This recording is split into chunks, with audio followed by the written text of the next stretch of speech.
Welcome back to 1834. Le Bourdonnais has won matches 1, 3 and 4 and McDonnell has won match 2. So the overall score in matches is 3-1 to Le Bourdonnais. So today we begin match 5, game number 1. Today's guest commentator is a Russian dog? Maybe not. How about an Austrian? No. How about a French dog? Yes, good. Let's begin. McDonnell opens with e4, we have e5, knight to f3, knight to c6, bishop to c4, bishop to c5, and McDonnell goes for the Evans Gambit.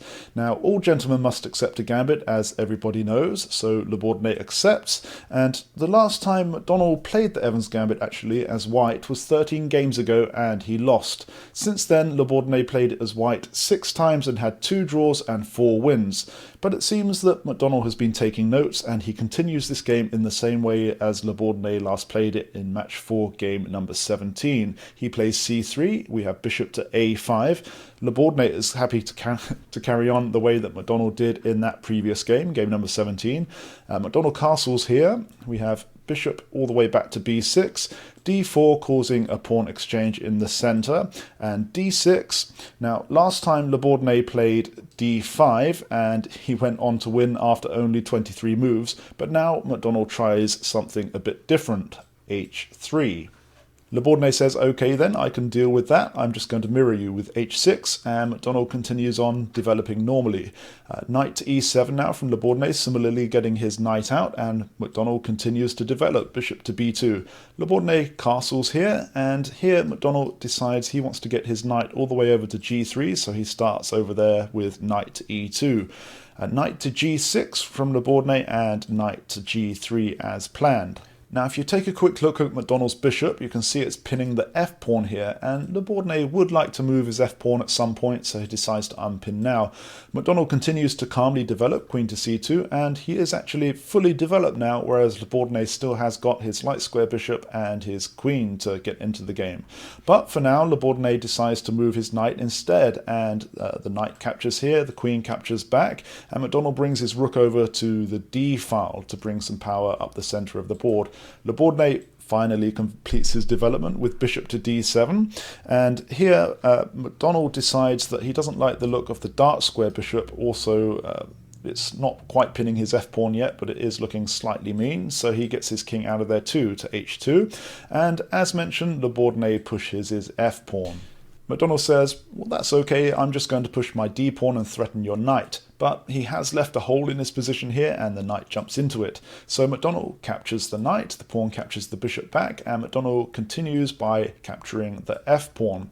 Le Bourdonnais says, that's okay as well, I'm just going to play queen to f4, and you're going to have to deal with this pin on the knight. French Dog says, don't worry, you can simply unpin with king to h1, and this is fine.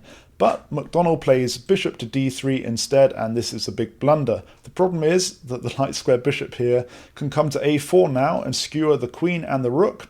If you kept your bishop on c4, you would be able to block the skewer, but as it is, you can't do that. However, inexplicably, Le Bourdonnais misses this win and instead plays his rook across to e1, and McDonnell quickly gets his rook out of the way. He moves over to e1, and the skewer's no longer on. French Dog says, this is fine, why don't you try pushing your e-pawn? Watch what happens after the bishop captures it. You're going to bring your light square bishop to b5, and now these double bishops are very strong, and McDonnell is probably going to lose one of his rooks. For example, if he tries to avoid the capture with rook to g1, the dark square bishop is just capturing the pawn and double attacking the bishops. The white queen can't capture it because it's defended by the black queen, but more importantly, there's now a double attack upon the pinned knight. If you try to defend the pinned knight by, for example, queen to c3, then you're going to capture the light square bishop, the rook captures back, you're going to capture the knight, which comes with check, and after the queen captures the bishop, you're going to grab the rook in the centre of the board. However, Le Bourdonnais does not spot the pawn push, e4, he doesn't go for this, instead he once again misses the win and plays his queen across to b4. Here, McDonnell thinks he's spotted a chance to gain some momentum on Le Bourdonnais. He does a rook lift and attacks the queen, driving it back, and it indeed does go back to d6. And McDonnell brings the rook over to g4, trying to get some momentum on the king side now. But in order to do this, he has actually left this pawn undefended, and Le Bourdonnais captures it. But McDonnell says this is fine and continues with knight to h4, double attacking the pawn next to the king. Le Bourdonnais defends it with rook to e7. But McDonnell keeps going with his forward momentum. He plays f6 and the pawn captures here. French Dog says that a great move for McDonnell would be to bring the rook to g6 because it generates a lot of active threats. It's attacking both of these pawns at the same time, and it's a position that ought to result in a win. I'll give you a quick example line. You can see that these pieces are greatly attacking the h7 square, so should Le Bourdonnais lift his rook to try to help out with the defense of it, you're just going to capture the pawn here, which comes with check, and after the king moves across, you've got bishop to c4, which skewers everything, and now you're going to have to lose your queen.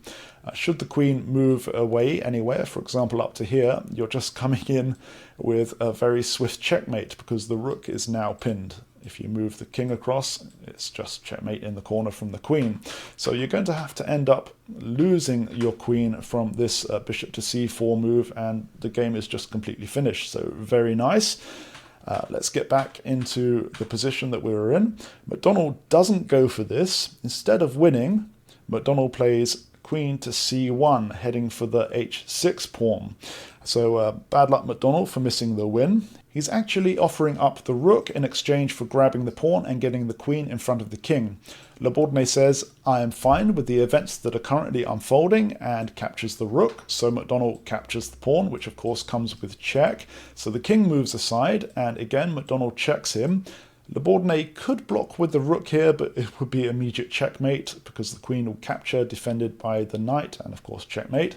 So Le Bourdonnais moves the king aside again, and it was here that both players realized that they were in a perpetual check situation, and they decided to agree to a draw. So both players had good chances of winning here, but they both failed to take them. Join me again next time to see what happens when they try again, and hopefully the situation in France will improve by that time and everything will in fact be fine. See you then.